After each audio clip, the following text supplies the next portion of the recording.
हाँ, everyone, I am गौरव भैया। क्या अभी के टाइम पे एआई ने हर एक डोमेन में, चाहे वो हेल्थ केयर हो, चाहे वो एजुकेशन हो या फिर कोई भी डोमेन हो, वहाँ अपना कहीं न कहीं एक फॉर्मेट, एक वर्चस्व ले लिया, है ना? आज जो लोग एआई को जानते हैं, यूज़ करना कायदे से, उनके काम कहीं न कहीं फ़ास्ट हो जा रहे हैं, जो लोग नहीं जानते, उनका काम स्लो हो जा रहा है। एग्ज़ाम्पल के मैं थोड़ी-सी कहानी सुनाऊँगा आपको, उस कहानी तक को समझ जाएगा कि एआई आपके लिए एक थ्रेट है, एआई आपके लिए एक रिसोर्स है, एक टूल है, जिसको आप यूज़ कर सकते हो, है ना? और एआई को आज के टाइम पे सीखना क्यों ज़रूरी है? क्या हम लोग बोल सकते हैं भाई ये एआई से नहीं करते, खुद से करते हैं? क्या ये एक अच्छा एग्ज़ाम्पल है? और आज के इस लेक्चर में हम लोग क्या सीखेंगे? तो आज के इस लेक्चर में सीखेंगे जनरेटिव एआई होती क्या है? कुछ एआई टूल्स के बारे में बात करेंगे और एआई एक्चुअली क्या होती है? हल्का-सा इंट्रोडक्टरी लेक्चर है आज, बट ये सीरीज़ कंटिन्यू रहेगी जब तक आपको कायदे से एआई नहीं आ जाते, है ना? इस पूरी सीरीज़ के अंदर बहुत सारी चीज़ें कवर हो रही होंगी कि एआई के साथ काम कैसे करते हैं, है ना? एआई का यूज़ करके टाइम कैसे बचाते हैं, एआई का यूज़ करके और कुछ स्मार्ट कैसे प्रोडक्टिव कर सकते हैं, एआई का यूज़ करके कैसे अपने रिपीटेटिव टास्क को ऑटोमेट कर सकते हैं, जो कि बहुत इंपॉर्टेंट है, और कैसे खुद का एक एजेंट बना सकते हैं, एआई एजेंट बना सकते हैं, वो सब सीखेंगे इस पूरी सीरीज में। प्रॉब्ली ये सीरीज आने वाली है 10 दिन की, और उम्मीद करता हूँ आप लोग उतना सपोर्ट दिखाओगे, उतनी एनर्जी दिखाओगे कि इसके बाद में कुछ क्रिएटिव कर पाऊँ आप लोगों के लिए, और पूरी टीम जो कि स्टडी आई क्यू स्किल्स और करियर 247 की है, वो आपको हेल्प कर पाए चीज़ों को लेके। तो यार शुरू करते हैं। शुरू करने से पहले मैं आपकी स्टोरी बताऊँगा जो बोलने वाला था। यार सोचो ना, पहले क्या होता था, आप सबको पता होगा यार, रेलवे स्टेशन या फिर बस स्टैंड के बाहर क्या होती, तांगा गाड़ी होती थी। मतलब आई डोंट नो, मतलब जितने आप में बहुत यंग होंगे उनका तो पता नहीं, बट जिनकी भी एज 30 प्लस है या फिर 25 प्लस भी है, और जो यंग भी है, उन्होंने कहीं ना कहीं तो सुना होगा, देखा होगा कि क्या होता था रेलवे स्टेशन के बाहर या बस स्टैंड के बाहर तांगा वाले होते थे। जहाँ पे एक घोड़ा गाड़ी होती थी, घोड़ा होता था, उसके पीछे एक गाड़ी होती थी, है ना? तो उनसे सारे काम होते थे, है ना? फिर क्या हुआ, जब ई रिक्शा इंट्रोड्यूस हुआ तो किसकी नौकरी गई? सब लोग बोले घोड़ा वालों की नौकरी चली गई। तो क्या सभी की नौकरी की? नहीं, कुछ स्मार्ट थे जिन्होंने ई-रिक्शा चलाना सीख लिया और ई-रिक्शा का बजट जुटा लिया। आज वो ई-रिक्शा से ऑपरेट कर रहे हैं और पहले वाले घोड़े से ज़्यादा आज कमा रहे हैं। डिफरेंस समझ रहे हो? जॉब्स तो गईं, किन की गईं? या तो जो ई-रिक्शा अफोर्ड नहीं कर पाए, है ना? या फिर जिनको चलाना नहीं आया। बात समझ आ रही है? अब गाँव में एग्ज़ाम्पल लो, पहले जो खेती होती थी बैलगाड़ी से बैल करते थे, है ना? बैलगाड़ी उनके टूल होते थे। लोग बहुत प्यार से रखते थे अपने बैलों को, है ना? बैल रखना एक बड़ी बात होती थी। और उसके बाद क्या हुआ, जब ट्रैक्टर आया तो क्या सारे खेत जोतने वाले जो लोग थे जिनको ऑपरेट कर रहे थे, क्या उनकी जॉब्स चली गई? क्या उनके पास कोई काम नहीं बचा? भाई जो लोग अफ़ोर्ड कर पाए ट्रैक्टर खरीदना, वो लोग सर्वाइव किए, और जो लोग ट्रैक्टर चलाना सीख गए, वो सर्वाइव किए। उनका काम बचा रहा, है ना? उनकी इनकम भी बढ़ गई। लेकिन जो लोग नहीं किए, उनकी चीज़ें चली गईं। या सिंपल सी बात है कि आप एआई या फिर कोई भी टेक्नोलॉजी आप अडॉप्ट कर सकते हो, आप चाहे जितना रोकने की कोशिश कर लो, डेवलपमेंट नहीं रोक सकता। तो सबसे ज़रूरी ये है कि आपको अपने आप को उतना कैपेबल बनाना पड़ेगा कि आपको चीज़ें सीखनी पड़ेंगी, या आप उस डोमेन में जाके बैठ के काम कर पाओ। है ना? आजकल मैं कंपनी बताऊँ तो क्या आपको हर एक एआई खुद से खरीदना पड़ेगा? नहीं। कंपनी काम करवाती है तो कंपनी खुद के लाइसेंस रख के जब माँगोगी कि भाई इस काम को मैं ना फास्ट कर सकता हूँ, मेरे को इस टूल की ज़रूरत है, कंपनी में बोलोगे, कंपनी आपको प्रॉब्लम अलाउ करेगी कि ठीक है यार, ये कंपनी कॉस्ट बेयर कर लेगी, अगर चीज़ें उससे उसकी कॉस्ट से ज़्यादा बेहतर करके दे सकते हो तो। आप समझ रहे हो? तो ये सब आज चेंज हो रहा है। अब एआई के हेल्प से यार डॉक्टर्स का देखोगे तो वो ट्रीटमेंट ईज़िली कर पा रहे हैं आर्टिफिशियल इंटेलिजेंस की मदद से। आप देखोगे एजुकेशन में कंटेंट बेहतर हो पा रहा है, टीचर्स प्रिपेयर कर पाते हैं, स्लाइड्स कंटेंट बना पाते हैं। मैं खुद अपनी डेली लाइफ में डेली मेरा मल्टीपल एआई टूल से इंटरेक्शन होता है। उनके वजह से मेरा काम बहुत फास्ट हो जाता है ना? बहुत सारे ऑप्शंस हैं, बहुत जगह पे आज एआई ने रूल करके रखा हुआ है और ये करेगा। फ्यूचर बहुत बड़ा है ना? पता नहीं आप लोग कितने लोगों ने सुना होगा, वर्चुअल रियलिटी सुना है? उसमें क्या होता है कि यार एक ऐसे ग्लासेस लगा लेते हैं, है ना? एक डिवाइस आती है, लगा लो आँखों में, तुम्हें महसूस होता है कि तुम एक अलग-सी दुनिया में चले गए हो, और वहाँ से तुम सब ऑब्ज़र्व कर पा रहे हो। तुम्हें ऐसे हैंड गेस्चर और ये सब करने का मौका मिलता है। समझ रहे हो? वर्चुअल रियलिटी क्या होती है? ऑगमेंटेड रियलिटी क्या होती है? इन सब के बारे में एक बार देखो। 3D प्रिंटिंग क्या होती है? पहले तो ऐसे पेपर प्रिंट होता था। क्या ऐसी चीज़ों को एक स्ट्रक्चर प्रिंट किया जा सकता है? सोच के देखो, समझ रहे हो? और अगर ये पॉसिबल है तो सोचो फ्यूचर किस एंड पे जाएगा। आने वाली चीज़ें में क्या चीज़ें मेरे को ऑर्डर करके मँगानी पड़ेंगी, या फिर जो चीज़ें हैं वो कहीं एक सर्टेन प्लेस पे प्रिंट करके भेजी जा सकती है। सोच के देखो, है ना? कितना ट्रांसपोर्टेशन फास्ट होने वाला है। हाँ, जैसे बैंगलोर जैसी सिटी जहाँ पे उड़ने वाली कार्स इमेजिन हो रही है, प्रॉब्लम 2026 और 17 में 27 में दिखेंगी। है ना? उस टाइम पे किस तरीके से एआई रोल प्ले करेगा कि डिजिटल इंफ्रा बना पाए रोड बाय रोड। अभी क्या हो रहा है? फिजिकल रोड्स पे चल रहे हैं। जो फ्लाइंग कार्स हैं, क्या उनके लिए कोई आर्टिफिशियल रोड्स बनेंगे, रडार सिस्टम्स बनेंगे? उनमें क्या चीज़ें यूज़ होंगी? ये है फ्यूचर। जिसके लिए होना पड़ेगा हमको क्या, प्रिपेयर। समझ लो। तो आज शुरू करेंगे बिल्कुल फंडामेंटल से। पहले समझते हैं क्या आर्टिफिशियल का मतलब क्या होता है। आज ही कुछ टॉपिक है जो बता दूं, है ना, आज कुछ टॉपिक है जो बता दूं स्पीड से आप लोगों को यार। ठीक है, कौन कौन से टॉपिक हम लोग कवर करने वाले। पहला टॉपिक है एआई क्या होती है, एआई का क्या यूज केस है। तो यार एआई का मतलब समझो आर्टिफिशियल इंटेलिजेंस। अब इसका क्या मतलब है यार, आर्टिफिशियल को मतलब समझो जिसको इंसान ने बनाया, तो आर्टिफिशियल, ये सब सही बात। और इंटेलिजेंस का मतलब है कुछ करने की क्षमता, जिससे इंसान कुछ लॉजिकल, इंसान या फिर कोई भी जी, ये हर एक चीज को एक रिक्वेस्ट आ रही है, उसका रिस्पॉन्स खुद के सेल्फ डिसीजन से दिया जा सके, दैट इज इंटेलिजेंस। भाई हम इंटेलिजेंट है इसीलिए पता होता है कि मार्क्स कम आए तो घर पे थोड़ा लेट जाएंगे, और लेट जाएंगे तो पापा के पैर सबसे पहले दबाएंगे।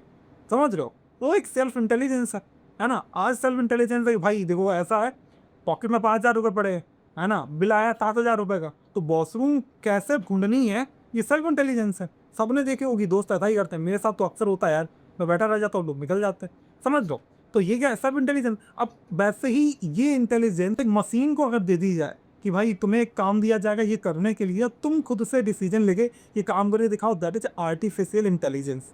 बात समझ आ रही है कि भाई क्या किया, एक मशीन थी, एक मशीन को ट्रेन कर दिया, मशीन को समझा देगा सारे काम ऐसे से होते। हम भी तो कहीं ना कहीं वैसे थे। सोच के देखो बचपन में जो हमारा बर्थ हुआ, क्या हमको सब आता था? नहीं। क्या मेरे को ये कोडिंग पढ़ाना आती थी? नहीं। या कोडिंग खुद से आती थी? नहीं। मेरे को कोई और ट्रेन किया, मेरे टीचर जो गुरु थे मेरे, वो ट्रेन किए मुझे, है ना। आपको कोई और ट्रेन करेगा, वैसे ही एक मशीन को भी ट्रेन करना पड़ता है। एक बार मशीन ट्रेन होगी तो बहुत सारे काम कर लेगी। बात समझ आएगी, उसको बोलते हैं आर्टिफिशियल इंटेलिजेंस। आज देखोगे तो हर जगह मिल रहा है, होम अप्लाइंसेस में मिल रहा है। तुम घर के अंदर घुसे, एक सेंसर ने कह रहा कि लाइट ऑन कर दी, फैन ऑन कर दिया, आपने डिसाइड किया कि यार एलेक्सा ऐसा कर दो, हो गया। सिरी आपके फ़ोन में अपने ऐसा, अपने हे जेमिनी बोला, कुछ हो गया। समझ, ये सब क्या है, सब आर्टिफिशियल इंटेलिजेंस है। ये रियल लाइफ एग्जाम्पल्स हैं आर्टिफिशियल इंटेलिजेंस के, है ना। तो ये सब बहुत हेल्पफुल है, ये फ्यूचर है यार, इनको अवॉइड नहीं कर सकते। आप समझ के उम्मीद करता हूँ कि आर्टिफिशियल इंटेलिजेंस का मतलब कुछ ऐसा ही मशीन को जब एक इंसान ट्रेन कर देता है कि इंटेलिजेंट एक सर्टेन काम को ऑटोमेटिकली करने के लिए, उसको बोलते हैं आर्टिफिशियल इंटेलिजेंस। तो कहीं ना कहीं घर के अंदर जो एक स्मार्ट बल्ब भी लगा है, उस स्मार्ट बल्ब को लेके आज के जो टॉप एआई मॉडल्स हैं, उन सब में एआई है ना। कुछ बी के एआई हैं, मतलब कि स्पेसिफिक टास्क छोटे काम के लिए बनाए गए हैं, और कुछ कैसे होते हैं फाउंडेशन मॉडल है, बड़े एआई होते हैं, डेवलप एआई है। जैसे कि आपका हो गया कि जेमिनी हो गया, इमेज जनरेट का, आप टेक्स्ट जनरेट कर लो, ईमेल जनरेट कर लो, बहुत सारी चीज़ें हैं। ये हो गया आर्टिफिशियल इंटेलिजेंस का मतलब। अब ये जनरेटिव एआई का क्या मतलब है, जन एआई का क्या मतलब होता है। जनरेटिव एआई का मतलब है कि यार मुझे क्या करना कि एआई खुद से कुछ जनरेट करे। अब जनरेट क्या करता है, इंसान क्या जनरेट करता है। आप बोलोगे तो टेक्स्ट जनरेट करोगे, करोगे नहीं करोगे, है ना। आप कोई एक पिक्चर इमेज बना सकते हो, आप कोई म्यूजिक जनरेट कर सकते हो, आप कोई वीडियो बना सकते हो, कर सकते हो नहीं कर सकते हो। अब यही काम अगर कोई मॉडल्स करने लग जाए, उनको बोलते हैं जनरेटिव एआई मॉडल्स। यानी कि वो कैसे हैं, आपकी टेक्स्ट, इमेजेस, वीडियो, ऑडियो, इन चीज़ों को जनरेट करने में कैपेबल है। ये हो सकता है कि एक एआई एक स्पेसिफिक टास्क में कैपेबल हो, लेकिन बाकी सारे टूल के यूज करके ये सारा किया जा सकता है। होपफुली ये बात समझ आ रही होगी, मजा आ रहा होगा एकदम, है ना। और ये सब आपको सीखना है कि हर एक जगह आपको बिलीव नहीं होगा कि बहुत सारे काम आप रिपीटेडली कर रहे थे जो कितने फास्ट किए जा सकते हैं, है ना। और अब सोचो अगर आप वो कैपेबिलिटी है आप में कि आप 5 मिनट बराबर काम करते हो, आपकी जॉब कौन खाएगा भाई, कोई नहीं खाएगा। समझ लो, यू आर द बेस्ट। तो जहाँ पे कि ह्यूमन इनपुट की जरूरत पड़ेगी वहाँ आप दो भी। जहाँ पे आपको लगता है एआई आपसे बेहतर कुछ कर सकता है, तो वहाँ पे एआई का इस्तेमाल। वो एग्जाम्पल के तौर पे आपको दिखाता हूँ, और पहले अभी दिखाऊंगा सारे काम कैसे होते हैं। बट अभी चीज़ समझता है कि अब जनरेटिव एआई क्या है, कि ऐसी एआई जो इन चीज़ों को जनरेट कर ले, कि इसको टेक्स्ट को, इमेजेस को, ऑडियो को, वीडियो को, वो जनरेटिव एआई। एग्जाम्पल के तौर पे जेमिनी मैंने बताया, चैट जीपीटी बताया, इस जनरेटिव एआई, आपके जनरेटिव एआई एग्जाम्पल्स। ठीक है, चलो कुछ देख लेते हैं, ठीक है, कुछ देख लेते हैं। मैं तो गया गूगल पे, अब मैं चलूँगा जेमिनी के पास में, ठीक है, मैं बोलूँगा कि भाई ऐसा है, कुछ अच्छा करके दिखाओ, ठीक है, कुछ अच्छा करके। माने मुझे एक मेल लिखनी थी, ईमेल लिखनी, किसी भी चीज़ पर रिसर्च करनी थी, है ना। मान लो मुझे एक ईमेल लिखनी थी, तो लोगों के write email to ask for appraisal, ठीक है। मुझे क्या चाहिए, मुझे चाहिए भाई पैसा। तो यार ये तो स्पेलिंग गलत होगी, तो इससे करेक्ट करवा लेते हैं यार, कर दो भाई। और ये भी ना यहाँ पे मैं तुम्हें दिखाऊंगा आगे तुम्हारे इंग्लिश को इंप्रूव करने के अप्रेजल मतलब क्या क्या चीज़ें हैं, हालांकि कोई नहीं, ठीक है। तो मैंने यहाँ पे क्या राइट है, email to ask for appraisal to manager, ठीक है, ऑफ अड्डा 247 कंपनी, ठीक है। मान लेता हूँ ऐसे, ऐसा लिख दिया कुछ वैसे, ठीक है। हालांकि अगर सिखाऊंगा कुछ वैलिड कैसे लिखते हैं, आप भी समझते हो कि यार जब भी आप एक इंसान को भी अपनी प्रॉब्लम समझाओ, कुछ लोग अपनी बात अच्छे से समझा देते हैं और कुछ लोग अपनी बात अच्छे से नहीं समझा पाते हैं। बात समझ आ रही है? तो वो सब इसी का खेल है कि कैसे आप समझा रहे हो बात को, है ना, वो कैसे करेंगे। अब ये देखो, ये यहाँ पे ये पूरा इसने आउटलाइन में लिख के दे दिया, सब्जेक्ट दे दिया कि भाई appraisal request, performance review and comparison discuss बोल दिया यहाँ पे। उसके बाद में डियर मैनेजर, मैनेजर जो भी नाम हुआ है डाल दो खुद, उससे पूरी बात ने मस्त करके लिख दी है, ठीक है। As we approach the end of the current financial year और रिव्यू साइकिल, है ना, और since my last performance review जब भी हुई थी लास्ट वो वाली, I would like to formally request a meeting to discuss my performance contribution and potential salary appraisal. मतलब जो भी ये समझो, मैं कहीं नहीं एम दबा दी हो गया, वो एम दबा दी इसलिए लिख दिया इसने, कोई बात नहीं, ठीक है। उसके बाद में इसने कुछ भी लिखा हुआ है, तो कहीं ना कहीं कोई वैलिड आपको ऑटोमेटिक ईमेल मिल गई। मान लो थोड़ी देर के लिए कुछ डेटा आपके पास होता, जिस डेटा को एनालाइज करना होता, आप इसको यहाँ से अपलोड करके डेटा दे सकते थे। ये मैं सिखाऊंगा आपको आगे डेटा, डोंट वरी, ठीक है। बट हमें क्या है, एक डेटा अपलोड कर सकते जिससे आपको पता चलता कि भाई कौन सा, मुझे अगर कुछ एक डेटा स्पेसिफिक समझना, वो डेटा आपको ये समझा देगा, है ना। मान लो मेरे से एक रिपोर्ट है जहाँ पे मेरे 10 कस्टमर बहुत रिपीटेडली आ रहे थे, मुझे उनका एक्स्ट्रा ख्याल रखना है, तो मेरे पास इन्वॉइसेस थी, मैंने यहाँ पे अपलोड कर दी। पूछा भाई बताओ मेरे को 10 मेरे कौन से स्पेसिफिक कस्टमर है जो बहुत ज़्यादा आते हैं, या फिर इन कस्टमर से बताओ सबसे ज़्यादा बिकने वाला सामान कौन सा है। पॉसिबली गुड यूज है नहीं, एग्जाम्पल हो गया। दूसरा मान लेते हैं इसी का ना कि नैनो बनाना करके भी ट्रेंड चला, तो सब लोगों ने फोटो जनरेट कराए, नैनो बनाना AI, ये भी जेमिनी का ही है, ठीक है। अब यहाँ पे ट्राई करते हैं, ठीक है। मैं यहाँ पे बोलूँगा कि क्रिएट इमेज ऑफ, मान लो कि, और किसकी मान लेता हूँ यार, और लायन, ठीक है, लाइक लायन रीडिंग और लर्निंग कोडिंग, ठीक है। मतलब बहुत अनरियलिस्टिक हो गया, बट ठीक है, इसको भी सिखा दो। तो अब ये क्या करेगा कि इमेज बनाएगा, देखता हूँ कैसी इमेज बनाता है ये, हमें कुछ देख के समझ आया तो अच्छी बात है ना, बना लेने तो इसको, ठीक है। ये बना दिया ऐसा कुछ, देखो ये मस्त एक इमेज बन गई, क्योंकि लायन है कोडिंग सीख रहा है, समझ लो, और कूल लग रहा है कहीं ना भी। तो ये कैसे कर सकते हैं, अपनी खुद की फोटो इनहेंस करनी होती तो कैसे कर पाते, वो भी सब, वो प्रॉम्प्टिंग का पार्ट है जो मैं आपको इसी सीरीज में सिखाऊंगा, कैसे एकदम परफेक्ट प्रॉम्प्ट लिखते हैं और चीज़ें हो पाती है। समझ रहे हो, वीडियोज कैसे जनरेट करते हैं, ऑडियो कैसे जनरेट करते, बहुत सारी चीज़, बहुत सारी चीज़ वो हम सीखेंगे सीरीज के अंदर, समझ लो। तो अब ये ना हम लोग इमेज जनरेट कर ली, है ना, और क्या कर सकते हैं।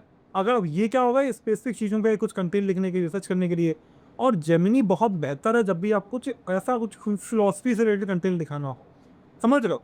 या फिर मेरे को किसी बुक की समरी जाननी है, मैं यूपीएससी का एस्पिरेंट हूँ, मेरे को यूपीएससी के अपने सिलेबस और नोट्स को ईजी करना है, बात समझ आ रही है। मेरे पास बहुत कॉम्प्लेक्स पैराग्राफ हैं जिनको मेरे को आसानी से समझना है, सर यूज कर लो, है ना, जेमिनी बहुत काम आएगी, है ना, बहुत सही। उसके बाद में और भी बहुत सारी AI, जब भी रिसर्च इंसान करता है कौन सा AI टूल यूज कर सकता है, परप्लेक्सिटी बहुत अच्छा AI टूल है, कि आप जाओ परप्लेक्सिटी के ऊपर, मेरे पास ना एक पैड टूल पड़ा हुआ है, मतलब हालांकि एयरटेल यूजर्स के परप्लेक्सिटी फ्री है, तो जाओ ट्राई करो, जो एयरटेल वाले लोग हैं, ठीक है, उनके लिए फ्री है, अपना जाओ क्लेम करो इसका प्रो वर्जन भी।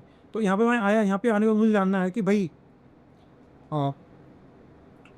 गौरव पांडे, ठीक है, Pandey has done a full stack development series, full stack development series, ठीक है, on career 247, career 247 and study IQ YouTube channel. मैंने आपको पूरी बात बतानी है, ठीक है, channel. Can you tell me, ये तो मैं अपना रिव्यू ले रहा हूँ, can you tell me the review, is it good और बैड, ठीक है। अब ये मेरे को बताएगा प्रॉपर वो सीरीज कैसी रही कैसी नहीं रही, मैंने कुछ डिटेल दे दी। अब जब भी आपको रिसर्च करना हो, वैसे नॉर्मली गूगल में क्या होता है, रिसर्च क्या होता है तो कुछ स्पेसिफिक कंटेंट आपको ना मिल पाए, समझ लो। लेकिन क्या होगा कि जब भी आप परप्लेक्सरी पे आता हो, ये देखो अब ये क्या कर रहा है, ये बहुत सारे प्लेसेस पे जा जाके चेक कर रहा है कि भाई ये इन्फॉर्मेशन कहाँ कहाँ से वैलिड हो रही है, एक बहुत क्यूरेटेड रिजल्ट आपको निकाल के दिखाएगा। तो बोलेगा based on my research Gaurav Pandey has created comprehensive full stack development course offered by career 247 and study IQ platforms, है ना। ये यहाँ पे तो पॉजिटिव रिव्यूज हैं ओवरऑल, है ना। अब यहाँ पे ये हो गई, ये बहुत कुछ करियर सपोर्ट, ये कर वो उसने मेरा जो पेड कोर्सेज चलते हैं उनका। Can you tell me few reviews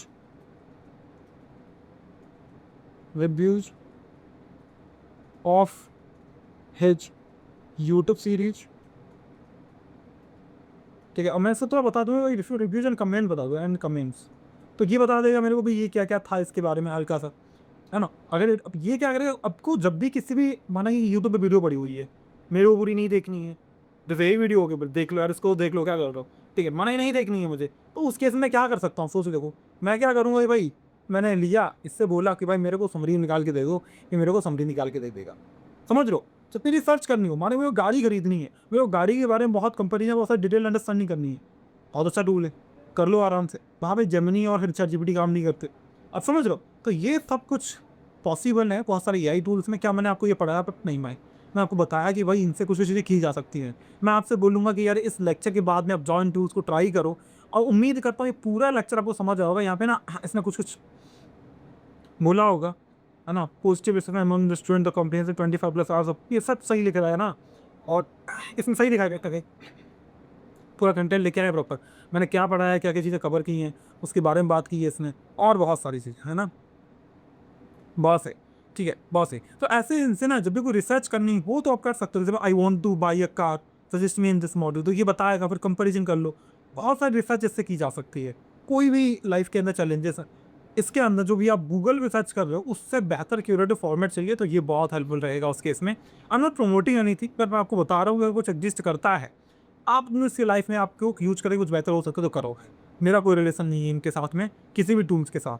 बस ये मेरे रियल लाइफ में काम आते हैं, मैं इनको यूज़ करके बहुत कुछ प्रोडक्टिव कर पाता हूँ, इसलिए पढ़ा रहा हूँ आप लोगों को, है ना? मैं उम्मीद करता हूँ आज के पूरे लेक्चर में आपने कुछ पॉइंट कैलकुलेट किए होंगे, और क्या-क्या पॉइंट्स हैं वो, पहला कि एआई क्या होती है, आर्टिफिशियल इंटेलिजेंस क्या है, जनरेटिव एआई क्या होती है ना? एआई टूल से कैसे चीज़ें चेंज होने वाली हैं, और आज के टाइम पे एआई सीखना क्यों ज़रूरी है, अगर नहीं सीखूँगा तो क्या कॉन्सिक्वेंसेस हैं, ये बहुत अच्छे से आपको समझ आया होंगे, है ना? मिलता हूँ मैं आपसे अगले लेक्चर में, है ना? जहाँ पे हम देखेंगे कि कैसे बहुत सारे टेक्स्ट के एआई टूल्स हैं जिनसे हम बहुत सारा टेक्स्ट जनरेट करा सकते हैं। हाँ, अब बात करूँगा आपसे अगली वीडियो में, तब तक ख्याल रखना, बट इन एआई टूल से यूज़ करके कुछ तो क्रिएटिव बनाओ, और कमेंट करके बताओ आपने क्या क्रिएटिव बनाया है। समझ रहे हो? क्या क्रिएटिव बनाया, किसके ऊपर रिसर्च की, क्या किया? हर एक फ़ील्ड में हर एक इंसान को ये चीज़ें पता होनी चाहिए कि कैसे आज का मॉडर्न टेक उनकी लाइफ़ आसान बना सकता है। जो सीख जाएँगे वो ग्रो करेंगे, जो नहीं सीख जाएँगे वो ग्रो नहीं करेंगे, सिंपल। मिलता हूँ आपसे अगले लेक्चर में, तब तक ख्याल रखना, प्रैक्टिस कर देना। Bye bye to all.